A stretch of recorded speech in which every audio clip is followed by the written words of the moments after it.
साथी उनकी शर्त पर मजबूर होकर के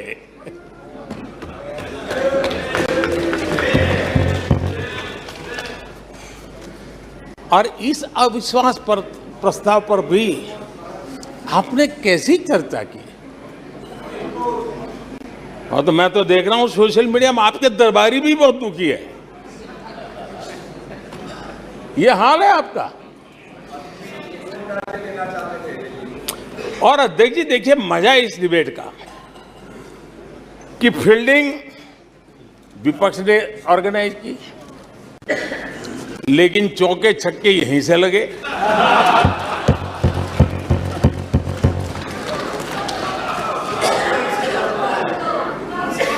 और विपक्ष नो कॉन्फिडेंस मोशन पे नो बॉल नो बॉल पर ही करता आगे चलता जा रहा है। इधर से सेंचुरी हो रही है, उधर से नो बॉल हो रहे हैं।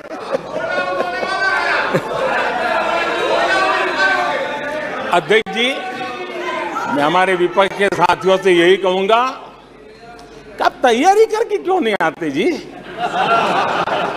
थोड़ी मेहनत कीजिए। और मैंने 5 साल दिया आपको मेहनत करने के लिए। 18 में कहा था कि 23 में आप आना, जरूर आना। 5 साल भी नहीं कर पाए आप लोग। क्या हाल है आप लोगों का, क्या दारिद्र्य है।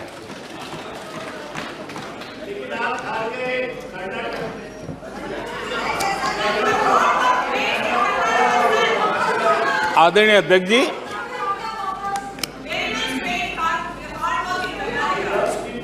विपक्ष के हमारे साथियों को दिखास की, छपास की बहुत इच्छा रहती है, पर स्वाभाविक है। लेकिन आप ये मत भूलिए कि देश भी आपको देख रहा है। आपके एक एक शब्द को देश गौर से सुन रहा है। लेकिन हर बार देश को आपने निराशा के सिवाय कुछ नहीं दिया है। और विपक्ष के रवैये पर भी मैं कहूंगा, जिनके खुद के बही खाते बिगड़े हुए हैं, जिनके बही खाते खुद के बिगड़े हुए हैं, वो भी हमसे हमारा हिसाब लिए फिरते हैं। माननीय अध्यक्ष जी,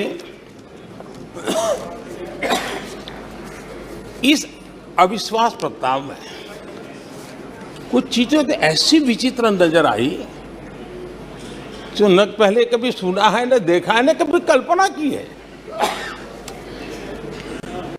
सबसे बड़े विपक्षी दल के नेता को बोलने की सूची में नाम ही नहीं था। और पिछले उदाहरण देखिए आप, 1999 में वाजपेयी सरकार के खिलाफ अविश्वास प्रस्ताव आया। शरद पवार साहब उस समय नेतृत्व कर रहे थे, उन्होंने डिबेट का नेतृत्व किया। 2003 में अटल जी की सरकार थी, सोनिया जी विपक्ष की नेता थी, उन्होंने लीड ली, उन्होंने विस्तार से अविश्वास प्रस्ताव रखा। 2018 में खड़गे जी थे विपक्ष के नेता, उन्होंने प्रोमिनेंटली विषय को आगे बढ़ाया। लेकिन इस बार अधीर बाबू को क्या हाल हो गया, उनकी पार्टी ने उन्हें बोलने का मौका नहीं दिया।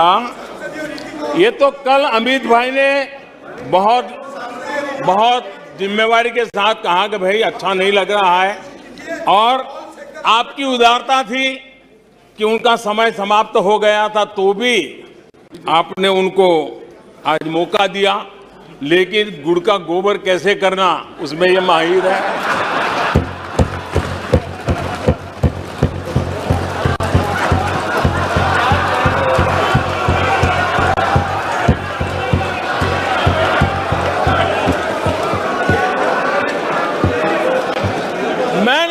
चाहता हूं कि आखिर आपकी मजबूरी क्या है? क्यों अधीर बाबू को दरकिनारे कर दिया गया? पता नहीं कलकत्ता से कोई फोन आया हो।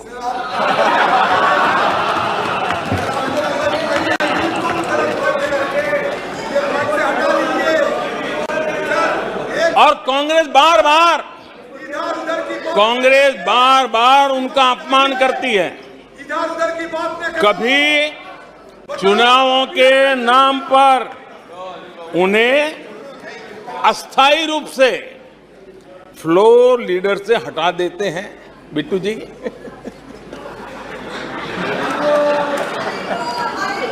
हम अधीर बाबू के प्रति अपनी पूरी संवेदना व्यक्त करते हैं।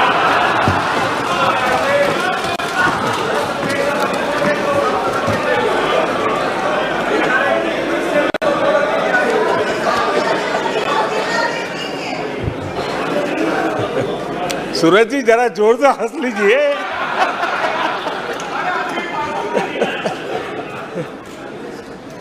आदरणीय अध्यक्ष जी, किसी भी देश के जीवन में, इतिहास में एक समय ऐसा आता है जब वो पुरानी बंदिशों को तोड़ करके एक नई ऊर्जा के साथ, नए उमंग के साथ, नए सपनों के साथ, नए संकल्प के साथ आगे बढ़ने के लिए कदम उठा लेता है। 21वीं सदी का ये कालखंड, और मैं बड़ी गंभीरता से इस पवित्र लोकतंत्र के मंदिर में बोल रहा हूं और लंबे अनुभव के बाद बोल रहा हूं कि ये कालखंड, सदी का ये वो कालखंड है जो भारत के लिए हर सपने सिद्ध करने का अवसर हमारे चरण में। और हम सब ऐसे टाइम पीरियड में हैं, चाहे हम हैं, चाहे आप हैं, देश के कोटि कोटि जन है। ये टाइम पीरियड बहुत अहम है, बड़ा महत्वपूर्ण है बदलते हुए विश्व में। और मैं इन शब्दों को भी बड़े विश्वास से कहना चाहता हूं कि ये कालखंड जो घड़ेगा उसका प्रभाव इस देश पर आने वाले 1000 साल तक रहने वाला है। 140 करोड़ आएंगे, क्या करेंगे? हमने योग की बात की, हमने आयुर्वेद की बात की, हमने उसको बढ़ावा देने की बात की, तो उसका भी मखौल उड़ाया गया। हमने स्टार्टअप इंडिया की चर्चा की तो उन्होंने उसके लिए भी निराशा फैलाई, स्टार्टअप तो कुछ हो ही नहीं सकता है। हमने डिजिटल इंडिया की बात कही तो बड़े बड़े विद्वान लोगों ने क्या भाषण किए, हिंदुस्तान के लोग तो अनपढ़ है, हिंदुस्तान के मोबाइल चलाना भी नहीं आता है, हिंदुस्तान के लोग कहां से डिजिटल करेंगे। आज डिजिटल इंडिया देश आगे है।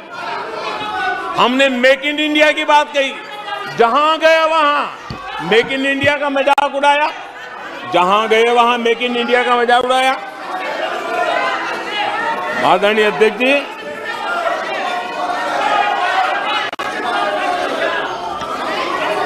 कांग्रेस पार्टी और उनके दोस्तों का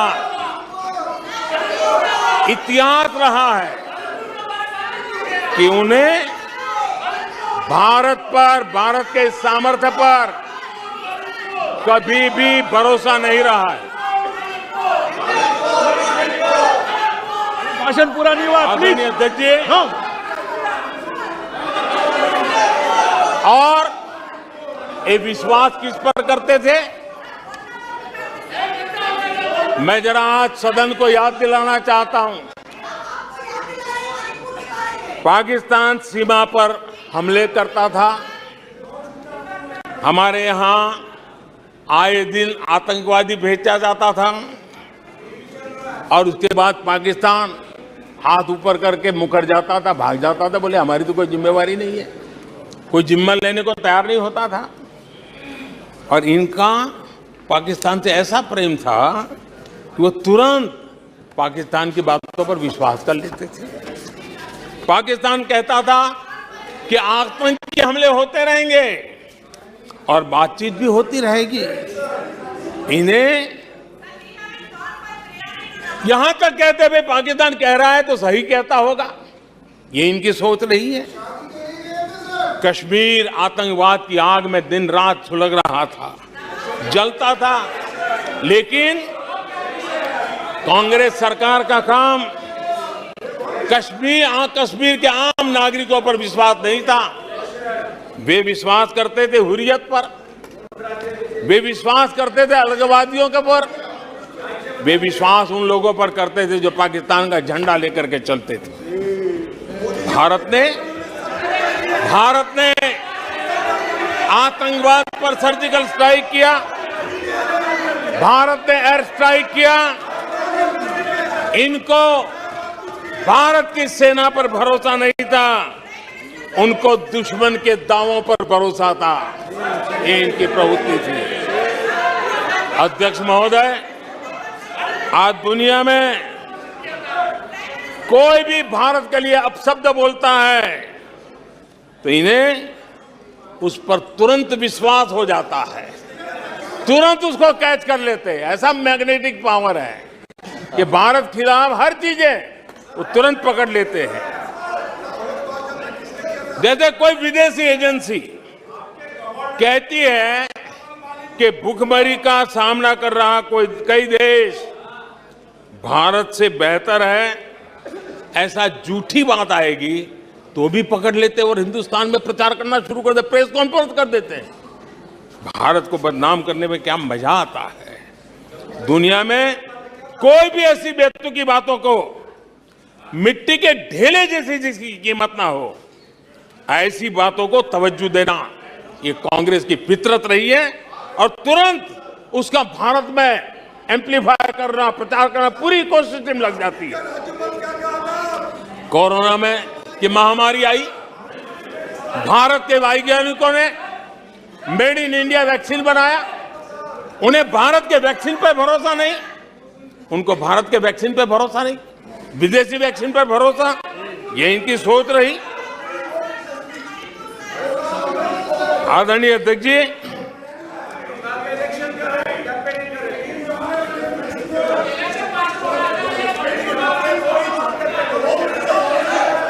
देश के कोटि कोटि नागरिकों ने भारत के वैक्सीन पर विश्वास जताया।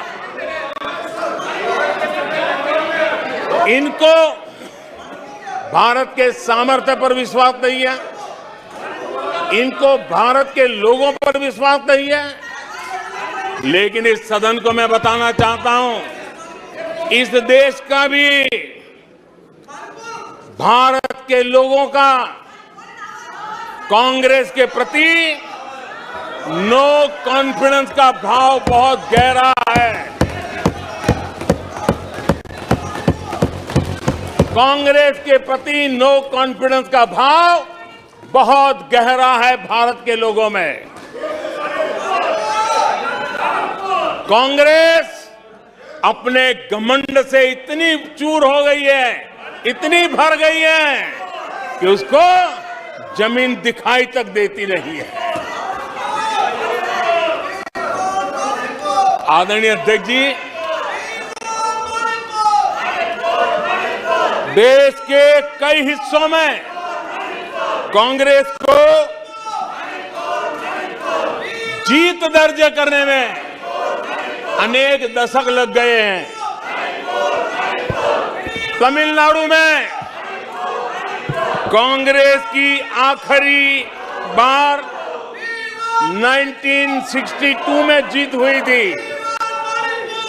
61 वर्षों से तमिलनाडु के लोग कह रहे हैं कांग्रेस नो कॉन्फिडेंस। तमिलनाडु के लोग कह रहे हैं कांग्रेस। पश्चिम बंगाल में उन्हें आखिरी बार जीत 1972 में मिली थी। पश्चिम बंगाल के लोग 51 सालों से कह रहे हैं कांग्रेस